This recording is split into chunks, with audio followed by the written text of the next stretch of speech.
Ассалаумағалейкум баршаға, қалдарыңыз қалай? Амода X-Seed G-Tour баяғыдан Қазақстан нарығында бар. Таяуда, яғни көктемде KAI бренді ел нарығына кірмекші. Мынау қайсысы? Jaeco, Jayco, Jake, қалжыңдайым. Назарыңызда JQ-J7.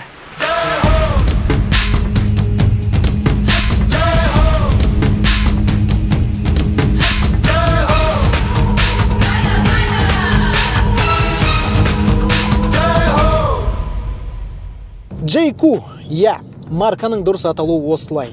Корпоратив иерархиясында Cherry мен X-Seed'тің арасында тұр. Дәл осы бренд экспортқа арналған. Қазақстаннан бөлек Ресей, Мексика, Азия, Латын Америкасы елдерінде сатылады. Енді Европаға жол тартпақшы. Атауы немістің ягер, аңшы және ағылшынның cool, күшті сөзінен құралған.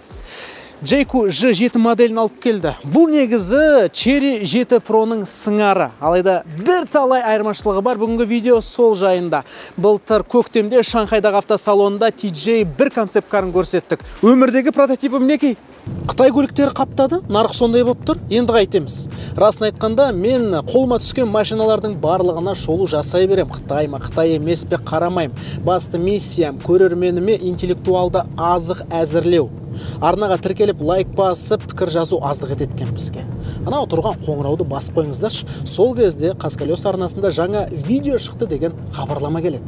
Ұзын жалпақ капот, қараланған шатыр, циркульмен сызылғандай дөңгелек аркалары, жасырынды есік тұтқалары, айғайлап тұрмайтын ұстамды оптика. Бір сөзбен Land Rover стайл. Жоқ, ұқсап тұрса да, жарық шамдар емес. Бұл күндізгі жүріс шырақтары. Мінекей бас оптика. Көмекшісі төменде. Mercedes стилінде жасалған дәу гриль автомобильді барынша жалпайтып көрсетеді. Горизонтал стоп шырағымен вертикал орналасқан катафото үшін артынан Range Rover'ді еске салады. Тежеуішті басқанда қараланған спойлердегі мына ледтерде жанады. Әй қытайларым, барлық шрифтті тексермейінше тоқтамайтын секілсіңдер ғой. Мынау не? Кішкене стиль деген болу керек қой. Жүк салғыш қақпағы электрожетекті. Біраз зат сияды.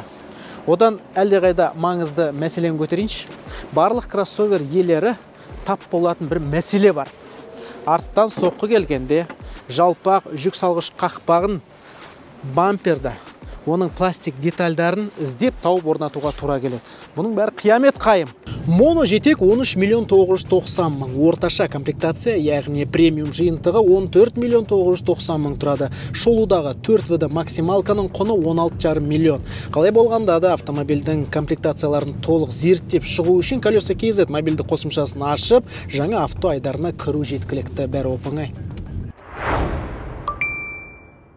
Футуристик интерьер стильді әрі қарапайым. Материалдар сапалы.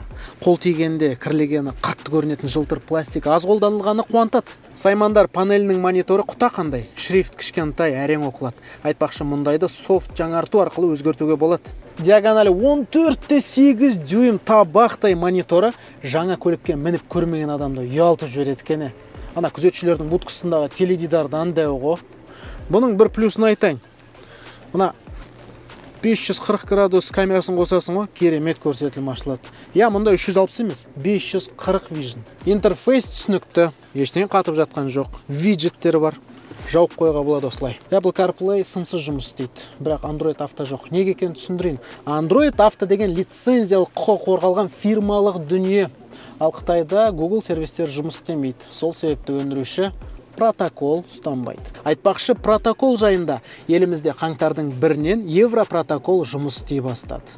Құдай сақтасын әрине. Екі көлік соқтығысқанда адам зардап шекпесе, полиция шақырмай-ақ өтемақыны 5 күнде ала аласыз. Шығын көлемі 100 айлық есептік көрсеткіштен аспау керек. Енді сәл толығырақ түсіндірейін.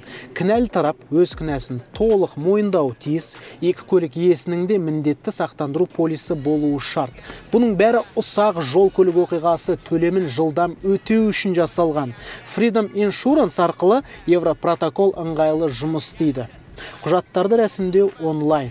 Қағаз жинап, бас қатырмайсыз. Көлік оқиғасын рәсімдеу процесі 15 минут. Ал енді нұсқаулық. Оқиға болған жағдайда DTP KZ сайтына кіресіз. Сақтандыру оқиғасын электронды форматта рәсімдейсіз. Құжаттар мен автомобиль иесіне келтірілген зардаптың фотосын жүктеу керек болды. Freedom Insurance өтемақысы картаңызға 5 күннің ішінде топ ете қалады. Freedom Insurance жүргізушінің қамын ойлайтын Қазақстандағы алғашқы сақтандыру компаниясы. Толық ақпарат сипаттамадағы сілтемеде. I gotta testify, come up in the spot looking extra fly. For the day I die, I'ma touch the sky. Беу шіркін, секіріп барып қарқын алғанда тоқтату қиын. Өтті жақсы жүреді. Аспаз жақсы бапталған, рөлдің кері байланысы тамаша, қаншама технология, қаншама электроника енгізілген, бірақ кез келген Қытай көлігінің бір минусы, енді субъективті пікірім ғой, жаны жоқ секілді. Бос сияқты бұл автомобильдер. Бәлкім 5-6 жылдан кейін бәрі өзгереді. Түх, мына жасыл зәйтүн түсі жарасып-ақ тұр. Ал енді кемшіліктер туралы. Барлық Қытай көліктерінің жасырынды тұтқалары қатты аязда қатып қалады. Электрожетекті айналары бапталмай қалуы бек мүмкін. Боялған пластик детальдары оңайлықпен сырылады. Менің байқауымша G7-нің жалпақ капотында толқындар бар. Майыс қандай? Түсінікті, маған дейін автомобильді алған блогерлер бетіп суретке түскен болса керек. Еніне соған майса қалама? Қанеки, тексеріп көрейік. Өткенде GAG GS8-дің проекциялық мониторына біраз әңгіме айтып жатырмын. Мұнан әлдеқайда жақсырақ, өйткені комбинациясы дұрыс. Сол жақ жоғарыда ірі әріптермен жылдамдық, төменірек сұйық отын қаншаға жететіні көрсетіледі. Оң жағында автомобильдің проекциясы сәл төменірек круиз контрольдің баптауы. Әдемі, шағын, қыздың жиған жүгіндей. Аспаз туралы айтайын. T1X платформасында жасалған барлық модельдердің арасында G7-нің аспасын ел жұрт қатты мақтап жатыр. Акустикалық комфорт жағынан әңгіме жоқ. Жылдам старт алғанда әдеттегідей турбо шұңғыр сезіледі.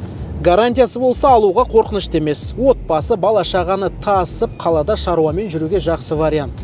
Өндірушінің айтуынша оффроудта біраз өнер көрсете алады. Алайда бүгінгі Test Drive Express форматында қар еріп, күн жылығанда тауға бір шығып көрем, сол кезде қорытындысын естейсіздер. Техникасы ұлы дала еліне әбден таныс. Chery Tiggo 7 Pro Max-тағы сияқты турбо 4-тік. Толық немесе моно жетек арасынан таңдай аласыз. Артқы осьтағы муфтасы Borg Warner. SQRF 4J16 қозғалтқышында 186 ат күші. Трансмиссиясы 7 сатылы преселективті гидрак роботы. Консольда бір емес 2 телефонға орын, қуаттау жүйесімен. Селектор интригі киборг сияқты ғой. Тағы не бар мына жерде? 2 стақан қойғыш, климат контроль батырмасы, драйв мод шайбасы. Айтпақшы, 4 VD-ның арқасында стандартты эко, комфорт, спорттан басқа қар, лай, құм және 4x4 деген режимді қосуға мүмкіндік пайда болды. Электронды тұрақ тежеуіш қайда орналасқан білесіздер ме? Рөлдің сол жағында панельде. Кейбір кәріс модельдерін еске салады. Есік ашу тұтқасы қандай? Брутал! Мына ерекше фактуралы жұмсақ материалмен амбиент жарығы талғампаз клиенттің көңілін көтереді деп ойлаймын. Диваны ыңғайлы, аяққа орын көп, едені тегіс. Өкінішке қарай климат контрольдің 3-ші электронды басқару блогы жоқ. 2 USB, біреу Type A, біреу Type C. Дұрыс шешім. Көтен жылытқыштар мұнда да бар. Аудиосистемасы премиалды Sony.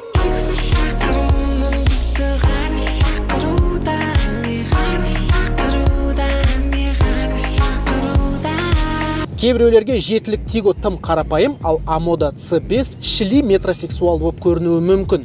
Осындай кезде орташа вариант бар. Jayco G7. Дыбыс изоляциясы жақсы. Мұнда қосарлы әйнек. Және маңайдағы көрініс тамаша. Қапталдағы айнадан барлық жағдай көрінеді. Jayco G7 модельмен тоқтамайды. Алдағы уақытта нарыққа тағы 2 модель келе жатыр. Біреу мынадан кішірек, екіншісі үлкенірек. Бүгінге тәмам. Арнаға тіркеліп, лайк басып, видеоның сілтемесін чаттарда таратыңыздар. Келесіде жүздескенше аман сау болайық.